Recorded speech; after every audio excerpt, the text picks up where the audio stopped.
Greetings, horror aficionados.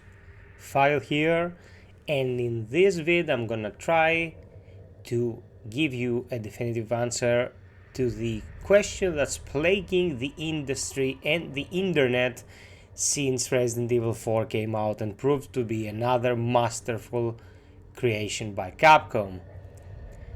Is Resident Evil 4 or Dead Space Remake the better reiteration of their original offerings? And if one could only get their hands on one of them, which one would it be?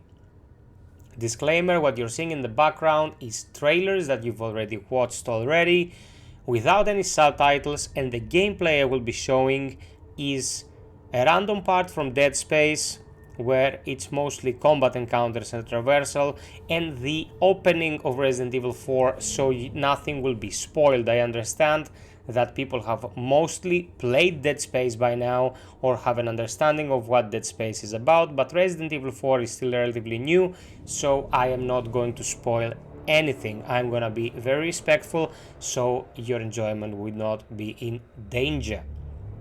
We're gonna touch upon the technical aspects of both games, or that is the easier part to answer, to be honest, and then we're gonna take a more nuanced approach in regards to what each game entails, what are the characteristics, the overall themes and atmosphere.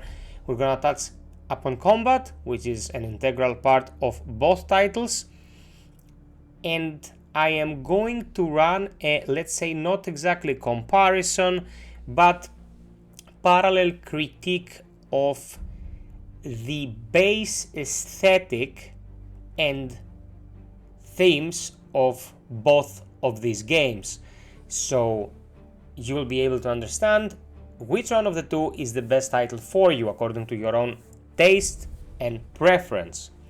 I will be very glad to have a discussion with you after you watch this vid, so I will expect your comments in the comment section below.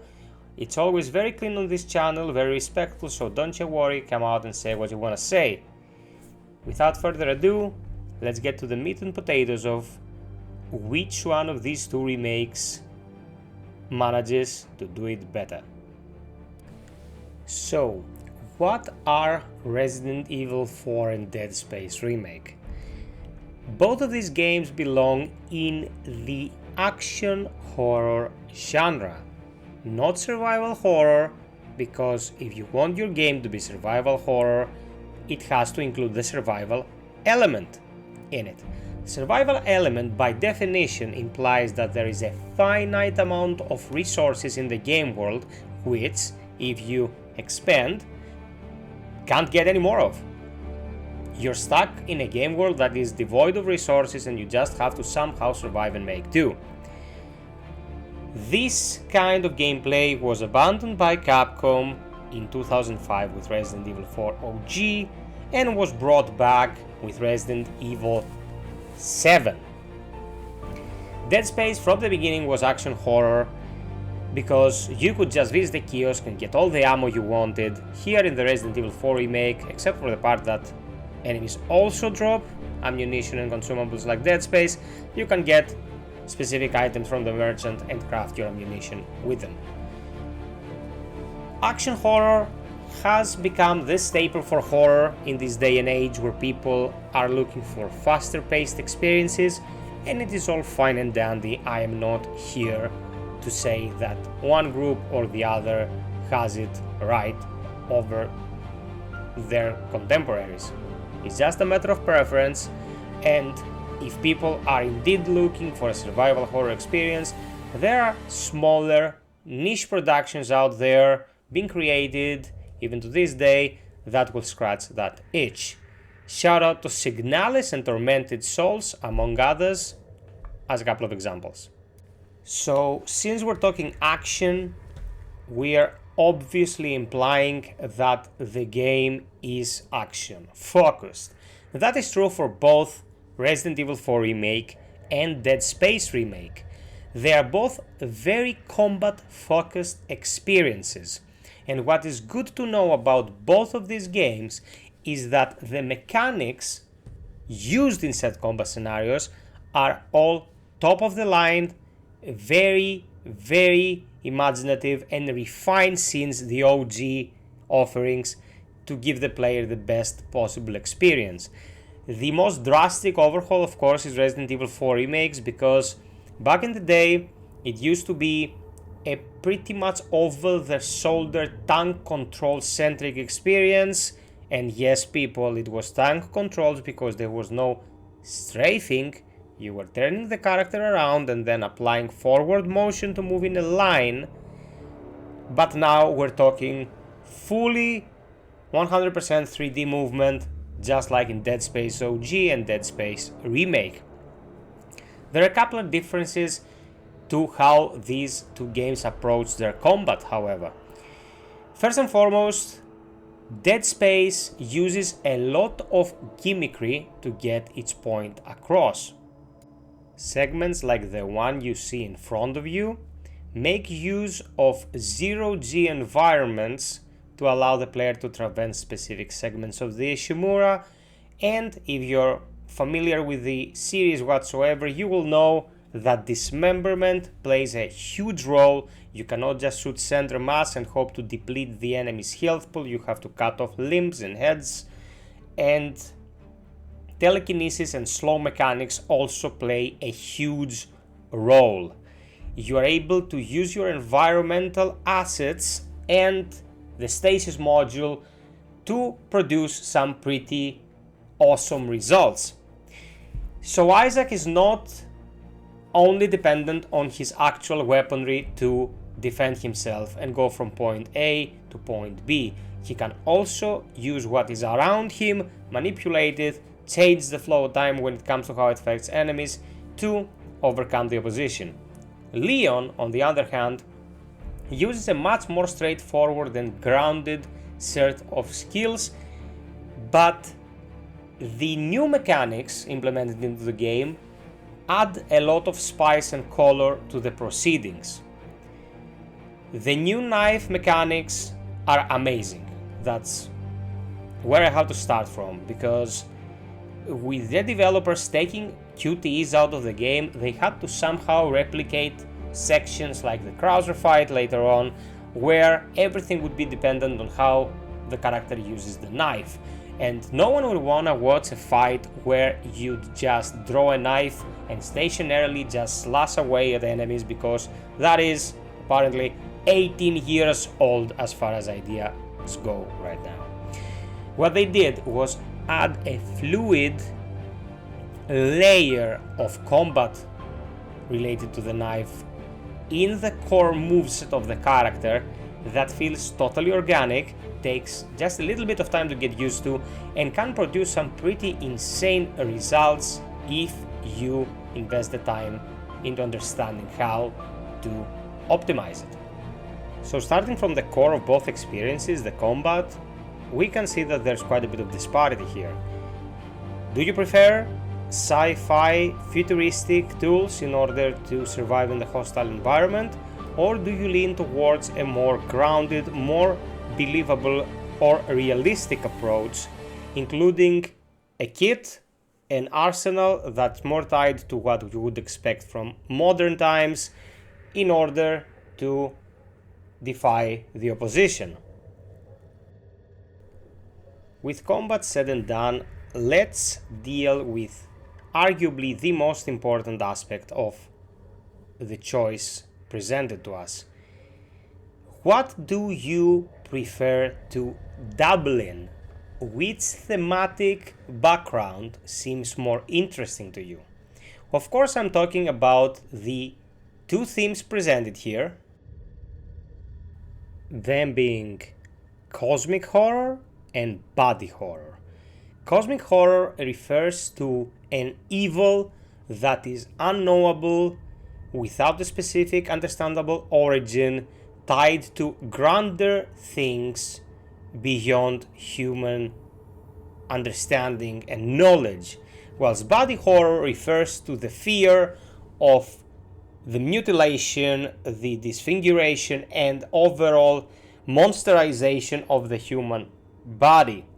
The necromorphs of Dead Space are creatures of nightmares. They are the vaguely recognizable pieces, appendages, and bone structures of something you would see on Earth, and even people, changed into horrific mutations, the reason of which is unknown.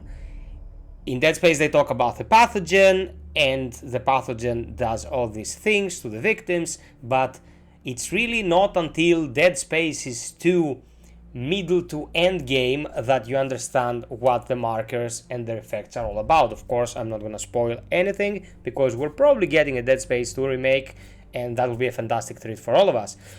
In Resident Evil, you know what's going on. It's a parasite, it infests the people and causes the transformation, but when you blast them open with a shotgun, you can still see what's going on in there.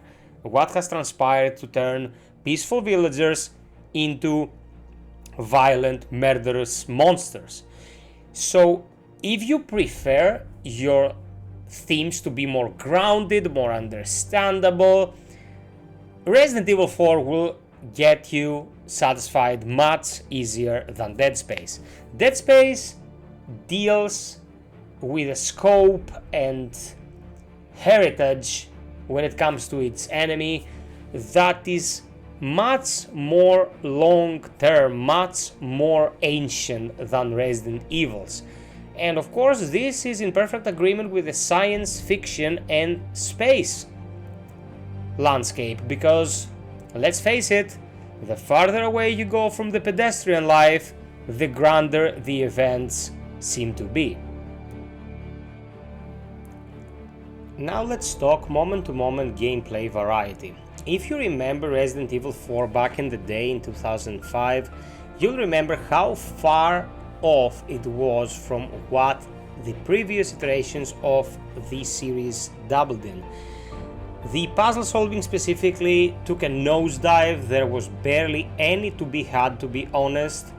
Most of the quote-unquote riddles you had to tackle were logic puzzles that entailed rotating a dais until it stopped at the correct position, or finding two items, combining them and using them on a pedestal, let's say. Resident Evil 4 Remake kinda fixes that with some additional requirements in brain power, but it's nothing groundbreaking. It's not Signalis or Tormented Souls, the two games that I previously mentioned in this vid, which require actual thinking and will cause your brain to go into higher gear. The same can be said about Dead Space, just not in as drastic a manner. In Dead Space, you are dealing with mechanical issues. You have to put pistons back in their place, activate consoles by aligning specific dishes for transmissions, and so on and so forth. They are not Luna Park or, let's say, thrill rides. They are there, standing in front of you as logical obstacles that an engineer like Isaac Clarke will have to fix in order to progress. According to what you like in your horror experiences, I'd say you either love both of these games or take both of these out of the equation and play something else, something indie. Because let's face it, we as a species became dumber as time goes on, and now solving a puzzle in a video game is considered a chore. We just want to blast things in the face. That's the ideal pastime. As I said, I'm gonna be as polite and not overly critical in these comparisons, so I'm just laying it out as it is. Both of these games will challenge you to a certain degree when it comes to tackling progress stopping elements, but none of the two will really cause you to stretch your brain. There are puzzles in both of them, just of the variety that became a staple after the 2005 reimagining of the horror genre by Shinji Mikami. Moving on, we're gonna touch upon the sound. The sound in both of these games is a 10 out of 10. There's something to be said about both games when it comes to replacing certain actors and how we might have preferred the previous voice actors or the more recent ones, or the image of certain characters, if you consider how they are treated now, how their vocalization is approached. Like Sadler in Resident Evil 4 is a strange cookie. He was kinda strange in the OG, he's kinda strange now in the remake, but still he gets his point across. I'm not gonna even touch upon the Ada Wong controversy, like some people should just get a life and get it done with. But sound effects, the scare factor when it comes to how the stingers are implemented, weapon variety, the impact of each shot and melee attack, everything is excellent. Both of these games, honestly, are 10 out of 10 when it comes to how they handle their sound. Amazing experiences through and through in both cases, nothing more to talk about here, it's just personal preference. When it comes to presentation, I kinda created a tier coming into 2023. I say that there are 3 games in the horror genre that should be mentioned in this day and age whenever we're talking about presentation, about graphics, about fidelity, and the technology powering each one of these games. There is the undisputed champion, the Callisto Protocol, that, like it or not, and I do not, because I think it's a very, very mediocre experience, with very meager artistic design, but the tech powering it is unparalleled, guys. You can count the drops of sweat on people's foreheads in the Callisto Protocol. And then we have Dead Space, and after that we have Resident Evil. That's because of 2 reasons. Dead Space Remake uses EA proprietary technology and creates a look and feel that is very, very unique to this game. Everything is so industrial, so shiny but corroded at the same time. Metalwork seems very authentic. The textures enveloping every centimeter of flesh or bone or wall are crispy and clean, at least when it comes to the technical presentation, because let's face it, nothing in this game is clean. Like, there is not an inch of ground that doesn't have some sort of pus on it. RE engine is very, very powerful, but we've kinda seen what it can do before. Now it's at its finest because it's the latest edition, the latest iteration, but still it's not as impressive as it was in 2019 in comparison to what else we can find on the market. On top of everything else, Dead Space Remake offers each and every method of temporal upscaling you might ask for if you're playing on PC, whilst I don't know why Capcom is sticking to FSR for some reason, which is in most cases inferior to DLSS.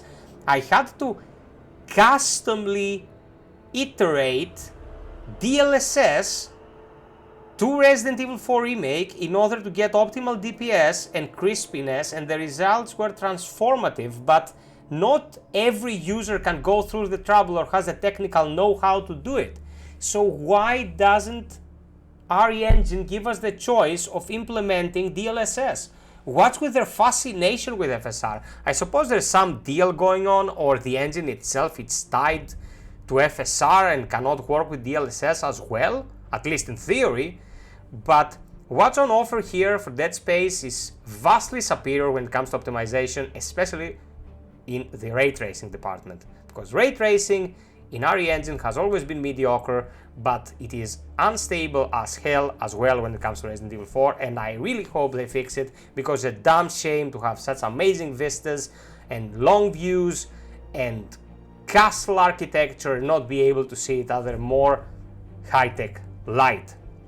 Dead Space might be old spaceship, but looks great in being just that, and Resident Evil 4 is beautiful AF, but when it comes to the technical, let's say optimization, it is a bit lacking, without that meaning that it's ugly in any way. Let us now touch upon one of the biggest issues that people seem to have with both of these recreations of the originals, and that is how much of a requirement in order to have a complete understanding and experience of these two games is the purchase of the remakes. Dead Space came out in 2008. That is 15 years ago. Resident Evil 4 came out in 2005, 18 years ago. If a child was born when Resident Evil 4 came out, they are allowed to vote by now, and all other things tied to being an adult. It is a long time, and in the realm of technology, it is a huge amount of time. It's humongous, if I might say so. It's not an excuse to say that I played the game back in the day to not get the remake. In my humble opinion, it isn't. We're talking about total restructuring of the pacing, the technology. Lightning is one thing that will knock you on your butts, so much more impressive than what could be achieved in 2005, 2008, unless we take the original Crysis into consideration that 1% of the enthusiasts were able to run back in the day. People were talking extremely high-tech and optimized when it comes to the streamlining of their gameplay offerings here. I had an issue with Dead Space where there was a lot of downtime whilst traversing certain parts of the Ishimura. They introduced a mechanic here called the Intensity Director that dictates what's happening when you cross through an area either for the first or the sixth time, so something is always happening. There is never a dead moment in Dead Space, if you know what I mean. And in Resident Evil 4, my huge issue with the game lied in the fact that there was too much camp. The campiness in Resident Evil 4 was nightmarish. Not to mention the Gatling gun dudes, castle Gatling gun dudes, island Gatling gun dudes. Like, Resident Evil went off the rails with the armament of the semi-zombified enemies.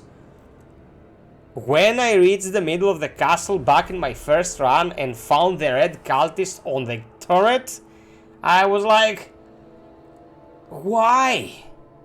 Why, Shinji? Mr. Mikami, of course, then went on to create The Evil Within, which by the last third of the game became a cluster F of just throwing things to the wall and seeing what will stick. It was directionless and aimless, and I didn't like that part of the game one bit. Resident Evil 4 Remake doesn't skip a bit. There's always something happening, there are secondary objectives to pursue this time around. All the Gatling BS is taken out of the equation for favor of more logical armaments and approaches to each enemy type, and there's not a bad thing to say about it. If you couldn't stomach the campiness of RE4 Remake or the downtime of Dead Space, you'll be glad to know that all their negatives are gone and only positive things were added in that department. When it comes to the authenticity of these experiences, I think that Resident Evil 4 Remake uses more liberty both with the areas and the encounters, because some things are 100% changed over the original, whilst Dead Space Remake sticks closer to what was there, with one major differentiation when it comes to how it explains a phenomena throughout the game and gives some sort of closure, and an additional ending that you can unlock if you collect specific collectibles, but only in New Game Plus, not on your initial playthrough. So they stick close to their roots, add interesting stuff. There is not one element that feels 100% derivative or negative, but some things have been changed outright, usually for the better. After all these years and knowing what kind of tech you'd have to deal with if you wanted to replay these games, heck, for both Dead Space 1 and Resident Evil 4, the PC ports were a nightmare. They were utter shite. And when it comes to them releasing on other systems, well, Dead Space didn't get a treatment at all, and Resident Evil were just the minimum effort. Resident Evil 1 Remake by Capcom for the PlayStation 4 runs 30 FPS. They didn't even bother with 60 FPS. And if you take Resident Evil 4, they released it on 8th generation consoles by not even upscaling the textures. And for PC, there are people out there in the community like the Resident Evil 4 HD project that totally overhauled how the game looks, and you can make it that much better without, of course, altering anything in the core experience. It's just the looks.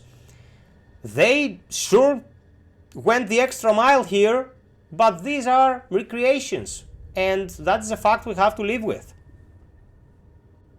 A final but important note I have to add here is that when these games released on all systems, they were in a very respectable condition. Not perfect, bugs were squashed and certain tinkering was done, but we're looking at two products that were very high stakes, very high profile, and they released in a totally playable state and people were able to enjoy them. That is a vast improvement over other releases we've seen in recent years, like Battlefields or the Callisto Protocol that I mentioned earlier, which came out and were nigh unplayable. And people, we should never settle for almost unplayable, unless we're talking for very, very small studios that struggle to make ends meet. They're transparent about it and say, guys, invest in the effort and we're gonna get it where we wanted it to be, but we couldn't afford to pay the bills anymore. There was no way we would stick to the studio because the lights were off at this point. We owed the bills. So, synopsizing. Both of these games are excellent and you should choose according to what you prefer thematically. That is what I honestly believe about these two projects. Both of them are fantastic. Both of them are games that I wanted to wake up in the morning, turn off the blinds so it would be pitch dark, wear my headset, go in and experience the atmosphere and the gameplay. And I'm telling you people, it's been a long time since I met a game that made me want to start my day by playing them. Usually, after so many years of gaming, things kind of become saturated. You feel like you've kind of seen everything to an extent. And although it can sound a bit pompous, most games don't hit the same way anymore. We are a bit disillusioned, and the fact that so many things get recycled doesn't really help. If that sounds hypocritical, since we're talking about two remakes, I can assure you it's not, because these two are honestly amazing games. A shout out to Mr. Len Schofield, creator of the original Dead Space, who was robbed of his child, his dream IP, by EA, and then EA proceeded to recreate his baby and made a great effort out of it. EA Motive did an amazing job, but Scofield's now stuck with the Callisto Protocol, which is not good. And although he was very graceful about the situation, I am pretty sure he didn't feel particularly well knowing that he released a subpar game whilst his ideas were crafted into such a sublime experience. My heart goes out to you, man. I had wishlisted your game from the get-go. I was following it, pre-ordered it. Very disappointed, but I don't know what went on behind the scenes, so I'm not gonna shit talk you or your colleagues for what you created. At least you created the most high-tech offering out there at the moment, and that is an achievement in and itself for a new studio. Capcom, on the other hand, has been milking Resident Evil since time immemorial, perhaps not in the best possible way all the time, but at least there was never wondering if Resident Evil was alive or dead. This has been my comparison of Dead Space Remake and Resident Evil 4 Remake. By the end of this video, you'll find a folder containing all my honest AF reviews, including both Resident Evil 4 remakes and Dead Space remakes, and I'd love for you to watch those and tell me what you think about my work, because I always try to improve my craft, and I hope I'm making good progress. If you want to help the channel produce more long-form videos like this, please consider Patreon or get a membership. It's becoming harder and harder to make ends meet in the landscape of YouTube at the moment because of the world economy, so every little bit helps. I'm telling you this from the bottom of my heart. I wish I didn't need the income, but I surely do, as most content creators who try to turn their creativity into a career. Until next time, be well, stay frosty, and always strive for perfection.